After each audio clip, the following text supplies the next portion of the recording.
인류는 약 10만 년 전에 이곳에 있었어요. 우리는 아마도 그들이 아프리카에서 왔을 것이라고 생각해요. 베링 해협을 건너 러시아를 마주보고 있는 알래스카 반도 서부. 이곳 이무룩 분지의 메마른 지류 위쪽 언덕에는 석회암 동굴들이 줄지어 늘어서 있습니다.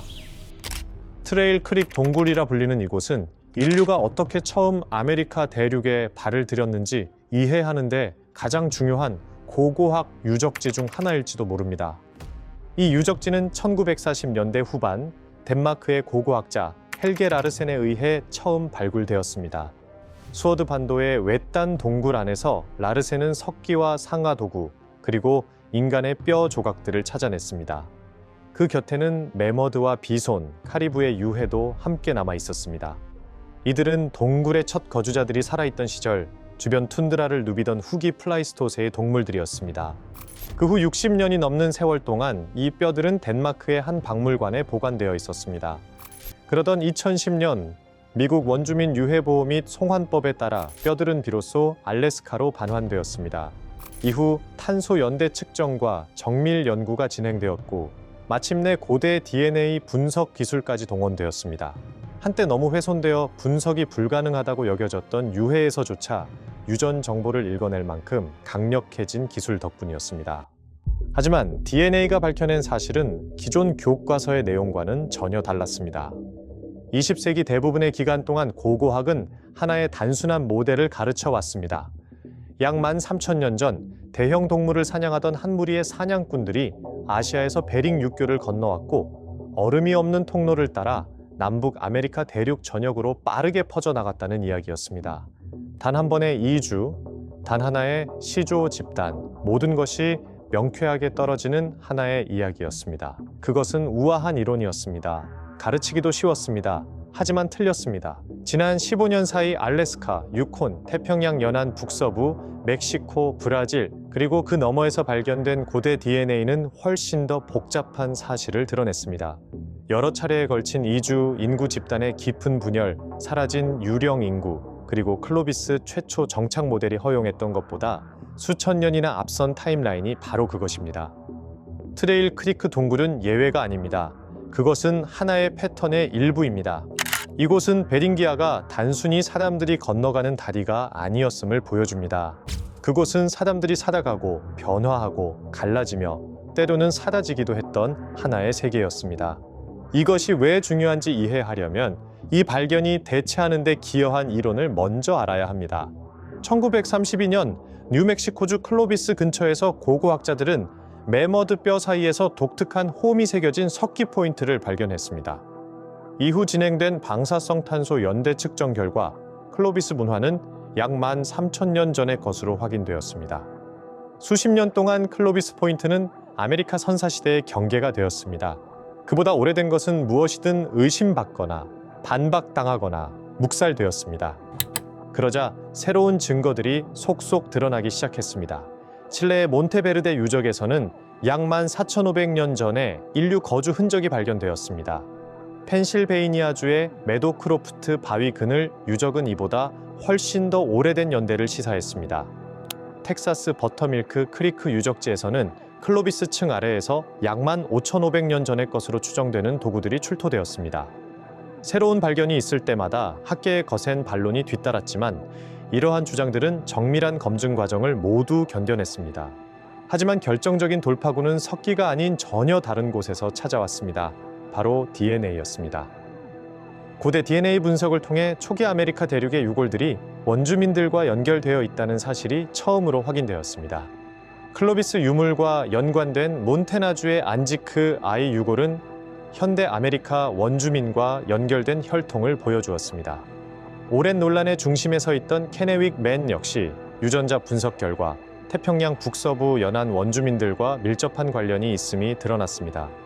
네바다주의 스피릿 동굴 미라 또한 아메리카 원주민으로 확인되어 유해가 반환되었습니다.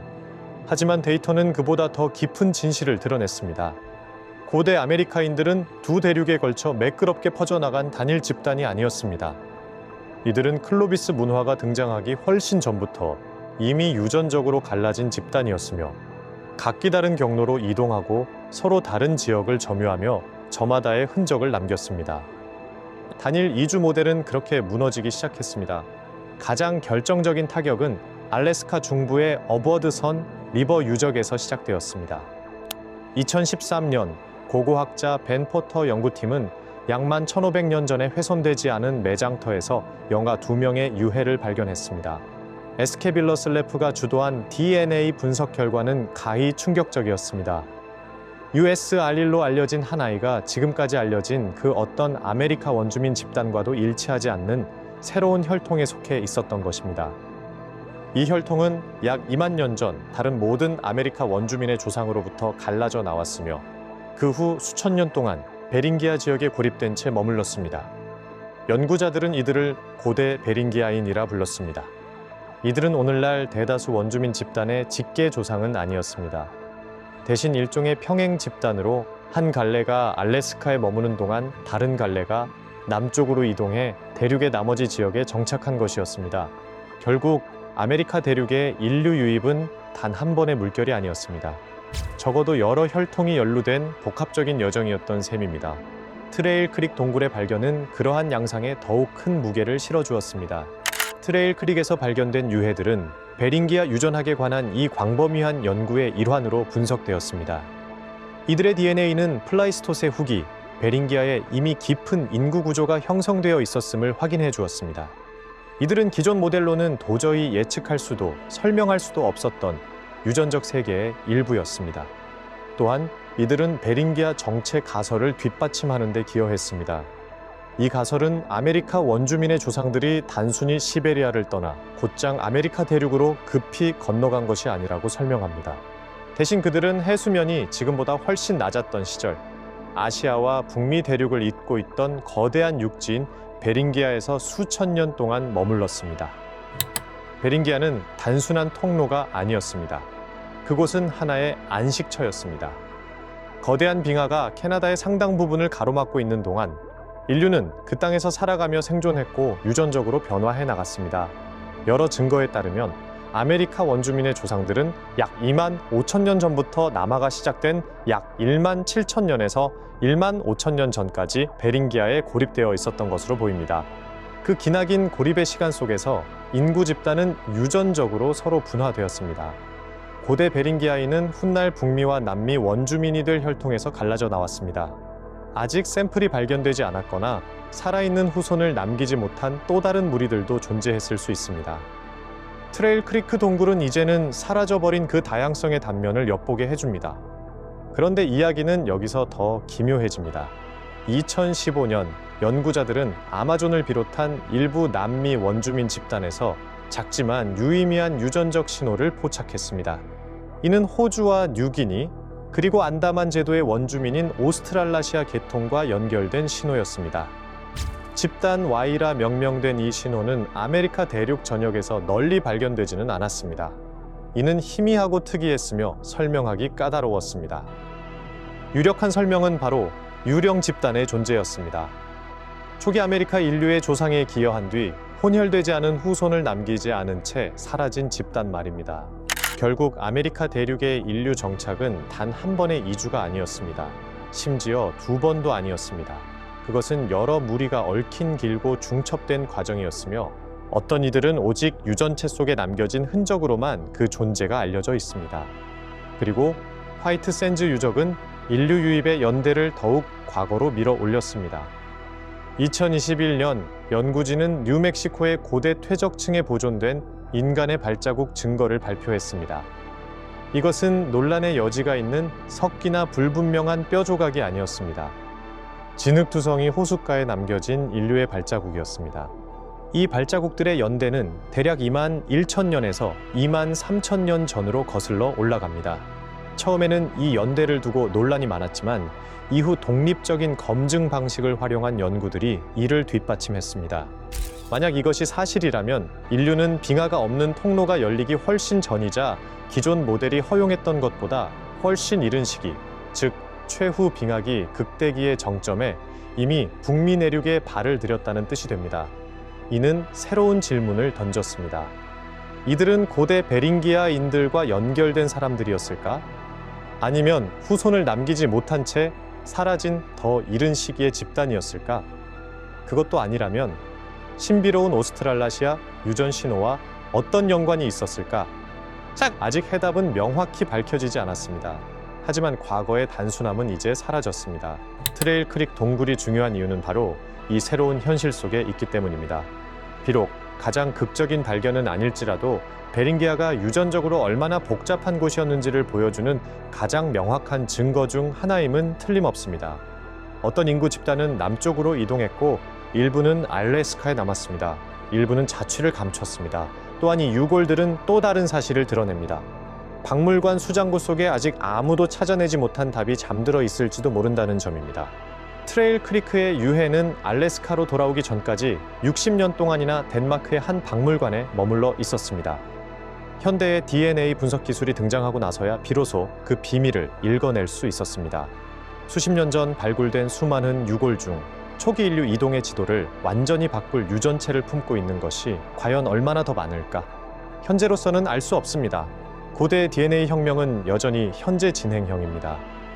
새로운 기술은 손상된 샘플에서도 데이터를 복구해내고 새로운 분석법은 파편화된 유전체마저 판독해냅니다. 원주민 공동체와의 새로운 협력은 조상의 유해 연구를 위한 윤리적 토대를 구축하고 있습니다. 앞으로의 10년은 지난 한 세기보다 더 많은 증거를 쏟아낼지도 모릅니다. 클로비스 우선 모델은 폐기되었습니다. 단일 2주 모델도 폐기되었습니다. 유일한 경로로 여겨졌던 무빙하 회랑 이론 역시 폐기되었습니다. 이제 남은 것은 복잡성뿐입니다.